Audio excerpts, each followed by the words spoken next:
I would like to call to order the Gladstone Community Center Advisory Board meeting on this Tuesday, June 17th, 2025 at 3:29 p.m.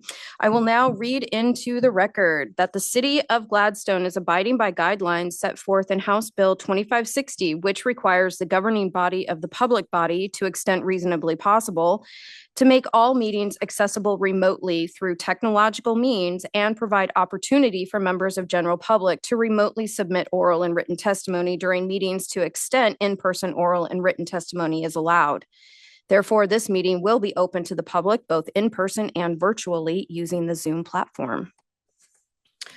Okay, Haley, would you please do the roll call? Joelle Laku, Sharon Howard, Present. Tony Bergeron, Here. Mindy Prosky, Here. Evelyn Johannesson, Here. Josie Whitaker, Here. Roxanne McMullen. Excellent. So we will have business from the community center staff, a little bit of business from the board, and I believe we're not having business from the audience or the foundation. Okay, all right. Could I please have a motion to approve the meeting minutes from our May 20th, 2025 meeting? I'll make a motion to approve. Thank you, Josie. And I'll second it. Thank you, Evelyn. Haley, will you please call the vote? Sharon Howard, Yes. Yes. Tony Bergeron, Aye. Mindy Prosky, Yes. Evelyn Johannesson, Yes. Josie Whitaker. Yes. Thank you so much. Okay, so thank you so much, Michelle, updating us on business from the community center. Hi, thank you. Your May monthly report is included for everyone to look over. So we had quite a few different lunch and learns in May, mostly surrounding mental health, since it was Mental Health Awareness Month. We started having the police station come in on the second Tuesday of the month, and that's been really well attended for the community to come in and learn about all the new scams that are happening right now with text message, phone calls, mail. And so Officer Butler is coming in and keeping everybody up to date on what the newest scams are. So we're going to continue doing that with the Gladstone Police Department. May, we had our spring market, we had our gardening class, Mother's Day brunch, a lot of the stuff that we already talked about, but that's all in there.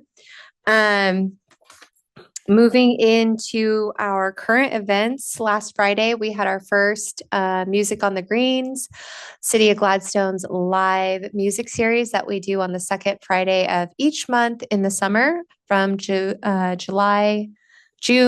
through September. June, July, August, September.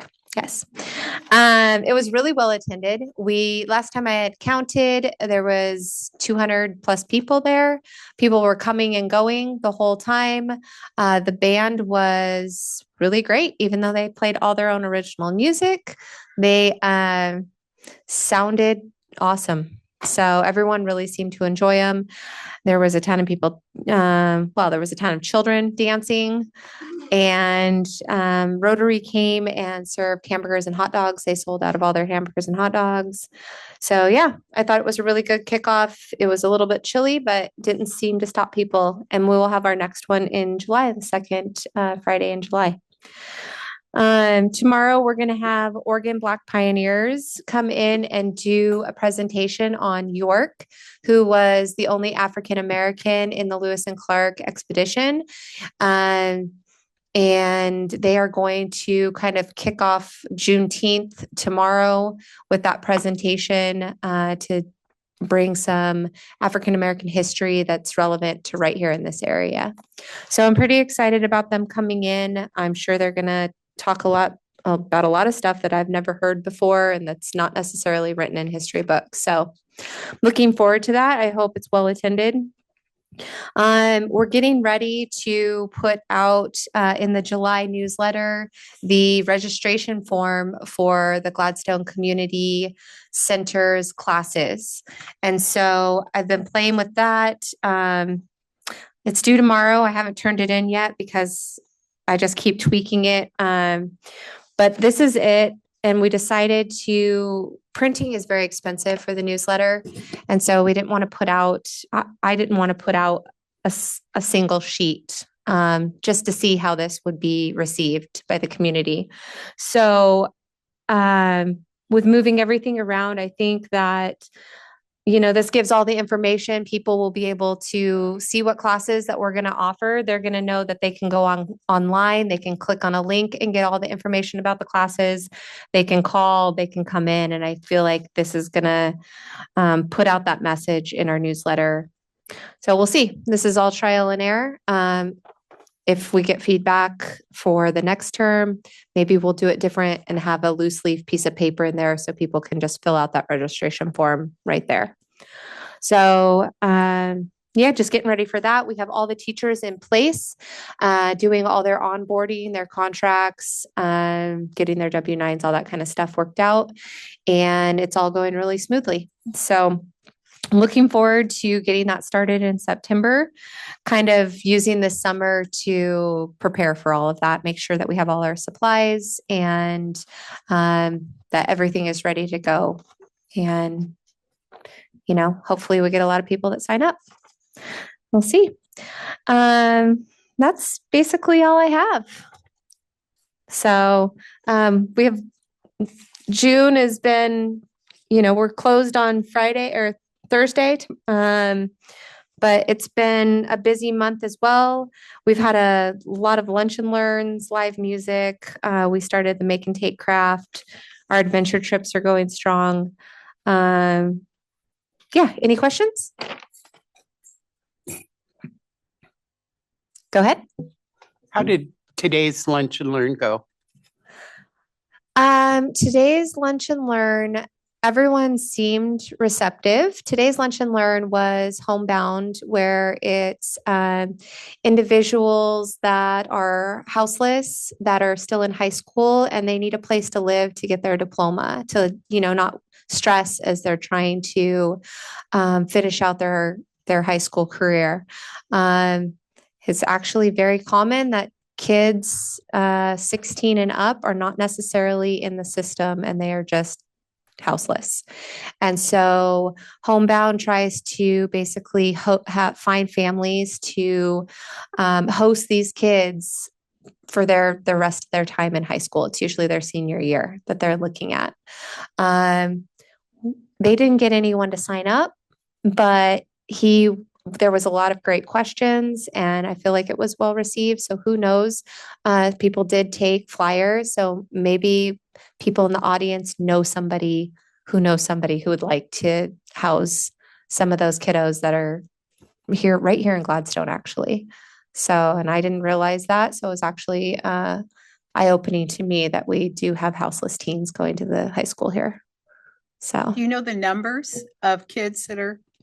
I did not ask how many. He just said that there were kids here in Gladstone. So I didn't realize that. Learn something new every day. So did that answer your question, Josie? Yes, thank you. Does anybody else have any questions for Michelle? I have a question for Michelle. You turned your microphone off. Oops. Stay. Okay. Will there be a change in hours that the actual community center will be open?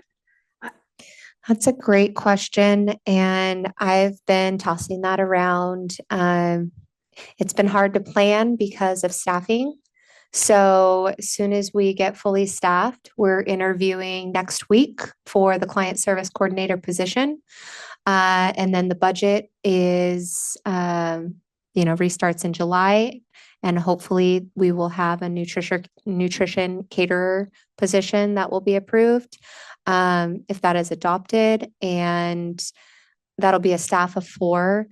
And then that's something that I can talk to the staff about, who would be willing to adjust their hours so that we don't have a site monitor for some of those extended hour programs. And I think that's kind of how we'll start that. We'll have extended hours on those days that we have programs. Mhm. If people are willing to adjust their hours during the day. So that's just kind of an internal question that I'm going to have once we have everybody in place. And could a volunteer be in charge of the building at extended hours or not? I mean, Yeah, we usually have a site monitor, but that is a question that I could definitely bring up, because we have some really great volunteers that I know we wouldn't need to pay and would stay to keep the building open. So yeah, we could have further questions about that. That's moving forward. If that's how we're wanting to see things kind of play out at the center, we definitely should talk about that further. and can I add another statement? Mhm. I'm thinking if we want this to be all age inclusive, that we need to have some evening hours open during the week, early evenings.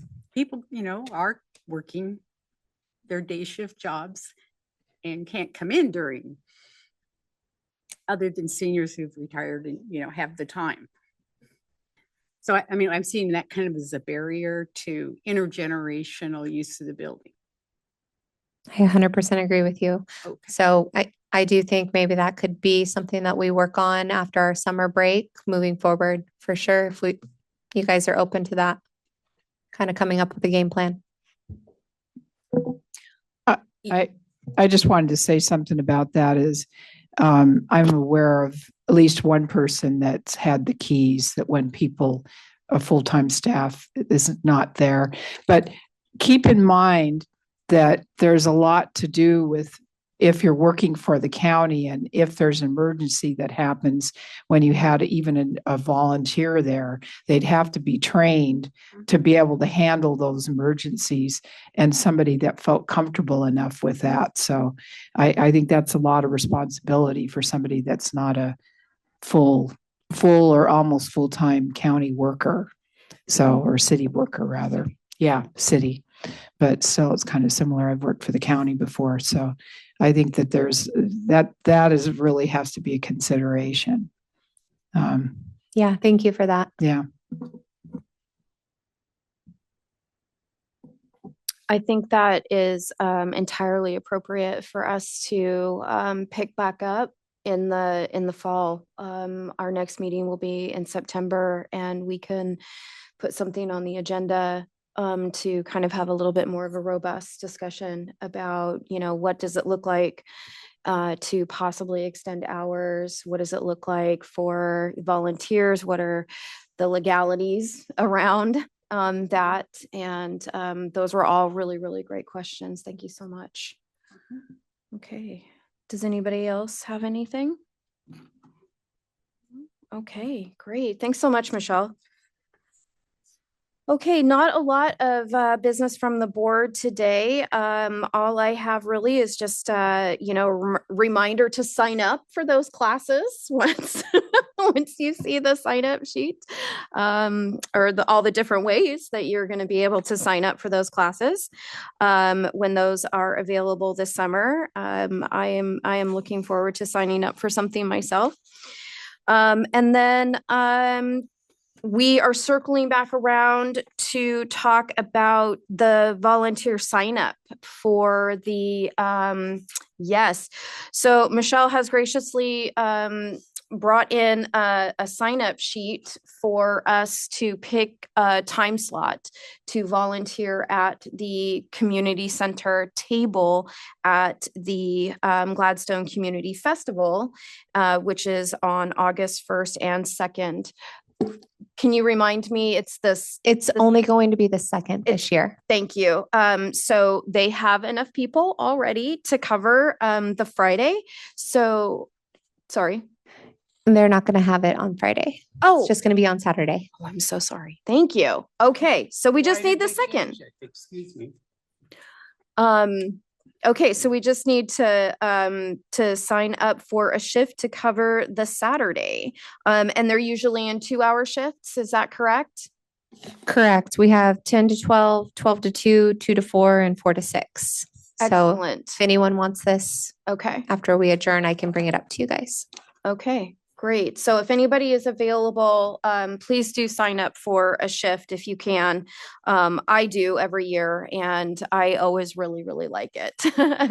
It's a fast 2 hours and it's really great when people come by that maybe don't know that we even have a community center in Gladstone, and you can tell them about all the super great things that we're doing and that are available to them in this community. And so thank you so much for your time in considering signing up for that. Yes. Yeah, I do have a question. Can you explain the community festival, what that's about? Yeah, so it used to be called Chautauqua, and now it's the Community Festival. So Saturday we'll start the day off with, and as when I say we, the community of Gladstone, the Rotary usually puts it on or does put it on. So we'll have the parade and the Kiwanis pancake breakfast at the community center that morning. And then over at Max Patterson Park, there's bingo, there's vendors everywhere. They have different activities going on. They usually have a bounce house for the kids. Last year they had watermelon eating contests for people, just like festival type Okay. fun events. They have a beer garden, they have food vendors, food trucks usually line the street. A lot of community partners are there. Clackamas County vendors, and they are talking and giving away stuff and talking about their businesses. Yeah, it's just, Okay. it's a community event. It's a lot of fun. You'll definitely see all your neighbors there. It's usually hot. And there's also a pickleball tournament that I'm not sure if it's going on this year. It is. So the pickleball players are out there, so you can watch them really, get serious out there with that tournament. Yeah, kids are playing, the splash pad is going, and it's small town fun. Thank you. It's great fun. I have grown up here in Gladstone, and I have never known a time when there was not a festival, whether it was called Chautauqua or, Gladstone Community Festival. It's all super great and super fun. So, all right. The last thing that I have on the agenda is just a reminder that this is our last meeting before we take the summer off. So we will not be meeting in July or August. And so I hope that everybody has a safe and super fun summer and enjoy your 2 months of no board meetings, unless you have other boards like me that you sit on. But that's okay. That's all right. Okay, if nobody has anything else, I would entertain a motion to adjourn the meeting. What's the date for the September? That is going to be September 16th. Thank you, ma'am. Yep, you bet. I'll make a motion to adjourn the meeting. Thank you, Josie. I will second the motion. Thank you, Sharon. Haley, would you please call the vote? Sharon Howard, Yes. Tony Bergeron, Aye. Mindy Prosky, Yes. Evelyn Johannesson, Yes. Josie Whitaker. Yes. Motion passed. All right, meeting is adjourned at 3:48 p.m. And as I said, the next meeting is September 16th, 2025 at 3:30. Thank you so much, everyone.